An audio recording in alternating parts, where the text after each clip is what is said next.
کی اپنی اس ویڈیو میں ہم بات کریں گے داستان کی تعریف کے بارے میں۔ جیسے کہ ہم سبھی جانتے ہیں کہ جو داستان ہے وہ اردو کی ایک بہت قدیم صنف ہے، یا میں یہ اگر کہوں کہ سب سے پرانی کوئی صنف اگر اردو میں موجود ہے، اردو ادب میں موجود ہے، تو وہ داستانی ہے۔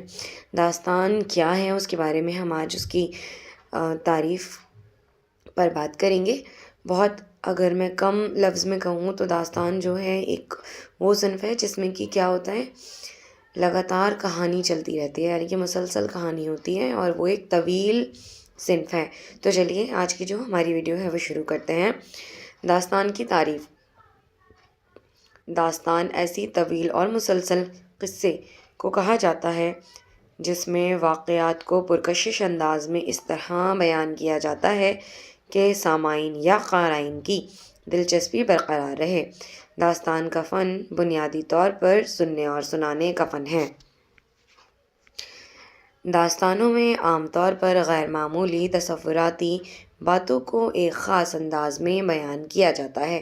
داستانوں میں عشقیہ واقعات، مہارت، جنگ کے نقشے، بزم آرائیاں، سیر تفریحی، قدرتی مناظر کے علاوہ مافوق الفطری عناصر کا بیان دلچسپ اسلوب میں کیا جاتا ہے۔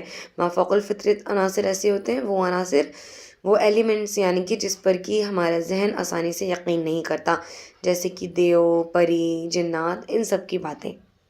داستانوں کے کرداروں میں بادشاہ، وزیر، شہزادہ، شہزادی، سپہ سالار، درباری وغیرہ کے علاوہ مافوق الفطری عناصر مثلاً جن، دیو، پریاں، جادوگر وغیرہ بھی شامل ہوتے ہیں، جن کی مدد سے داستان کو دلچسپ اور پرلطف بنایا جاتا ہے۔ بعض داستانوں میں جانوروں کو بھی انسانوں کی طرح بولتا ہوا دکھایا جاتا ہے۔ کبھی کبھی پہاڑ، پرندے اور درخت بھی انسانی کردار ادا کرتے نظر آتے ہیں۔ اردو ادب میں جتنی بھی داستانیں ملتی ہیں وہ 19ویں صدی میں لکھی گئیں۔ سبرس، قصہ مہر افروز دلبر، داستان امیر حمزہ، بوستان خیال، آرائش محفل، نوطرز مرصع، باغ و بہار، فسانہ عجائب، رانی کیتکی کی کہانی وغیرہ اردو کی اہم مشہور و مقبول داستانیں ہیں۔ پلاٹ کے علاوہ کردار نگاری، جزیات نگاری، واقعات نگاری، مکالمہ نگاری وغیرہ داستان کے اہم اجزاء ہیں۔ داستانوں کی زبان پختہ، شستہ، دلچسپ، شائستہ یعنی کہ دلچسپ، رنگین، پرلطف اور پراثر ہوتی ہے۔ داستان اپنے عہد کے سماجی، تہذیبی، ثقافتی، تاریخی، تمدنی اور لسانی خصوصیات کی ترجمان ہوتی ہے۔ داستانیں لفظیات، تراکیب، اصطلاحات، تشبیہات اور استعارات، محاورات و ضرب المثال کا خزانہ ہوتی ہیں۔ بہت کم الفاظ میں اگر میں بیان کروں تو داستان اردو ادب کی ایک ایسی صنف ہے جس میں کہ مسلسل قصہ در قصہ جو ہیں وہ شانہ بشانہ چلتے ہیں، ایک قصے کے بعد دوسرا قصہ بیان کیا جاتا ہے۔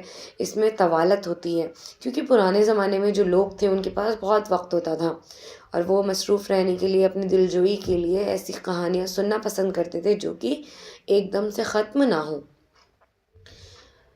اس میں ایسے مافوق الفطری اگر پوچھا جائے کہ داستان کی سب سے خاص بات کیا ہے، تو وہ دو چیزیں سب سے اہم ہیں۔ ایک یہ کہ وہ طویل ہوتی ہے، یعنی کہ مسلسل قصہ اس میں رہتا ہے، اور دوسرا واقعات بیان ہوتے ہیں، اور دوسرا یہ ہے کہ اس میں مافوق الفطری عناصر کا شمار ہوتا ہے، جیسے کہ دیو، جن، پری، یہ ساری چیزیں آپ دیکھیں گے تو ناول اور آج کل کے افسانوں میں نہیں ملتی، کیونکہ وہ حقیقت کے قریب ہوتی ہے، اور اس میں ایسی چیزوں کو پیش کیا جاتا ہے جو کہ حقیقت سے تھوڑی دور ہو، جس پر ہمارا ذہن آسانی سے بھروسہ یقین نہ کر پائے۔ تو میں امید کرتی ہوں کہ آپ کو ہماری یہ چھوٹی سی ویڈیو پسند آئی ہوگی، اور اگر پسند آئی ہے تو چینل کو لائک اینڈ سبسکرائب ضرور کریں۔ بہت بہت شکریہ۔